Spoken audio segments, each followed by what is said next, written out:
Welcome to another tutorial here on Blue NTS. Today I will show you how to fold this pineapple fold. This edible fruit was once very expensive. Today you can purchase it everywhere. Many years ago fruit carving was of my hobbies. As you can see, it always left a mess. This fold today resembles a pine and an apple. Pineapple, or piña as the Spanish say. All other languages in Europe, they use the word ananas. When doing research for this tutorial, I was reading about the origin of the word ananas, which means nana for fruit and gomosus for crest. So together they become the word ananas in European languages except English and Spanish. There it's called pineapple, and pine is the fruit of a tree, and an apple, which means fruit in Old English. And if you have a look at the pine, we really can see the similarities between the pine and the pineapple. Now let's get to the napkin fold itself. So we need a table napkin. If you have a table napkin with a decorative edge, this napkin will look very fine on this fold. You also need a table napkin ring. I recommend using napkin rings made out of metals.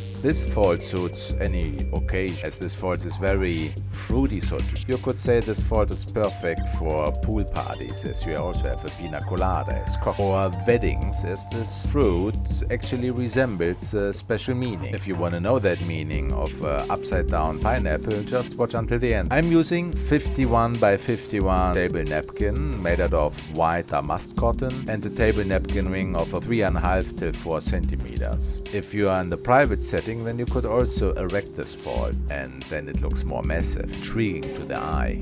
Let us start with the fold. Fold the napkin in quarters. Place the napkin that way that the free corners or the open corners are showing downwards. Now you fold the down corners to the upper corner, so a triangle appears. Do this also with the next pleat, but leave about 1 centimeter to the top pleat. Then you crease the fold, and then you fold the next one again until all the pleats are now in triangle. If you want to work very precise, get yourself a measuring tool. I'm using here a sliding caliper and measuring 1.5 for 1 centimeter.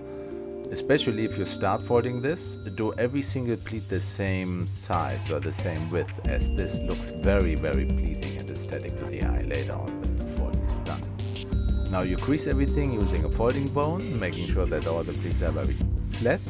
Then you turn around the napkin, so you can start folding the left and the right side to the center of the napkin, as you've seen here. You also can do the bottom edge or the point to the middle, as shown here. Now you take your table napkin and you slide it over all these folds at the bottom, as you see here. Make sure that everything is aligned well, tuck it in tightly, and then you can even erect the napkin or stand it up as we see it here. This display variant is very good for private or small dinners. If you are in a large banqueting setting, then I would recommend laying it down like here.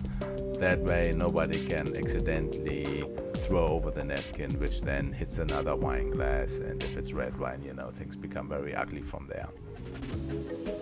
If you are professional and you need to fold a lot of napkins, then you can do about 45 to 50 napkins an hour.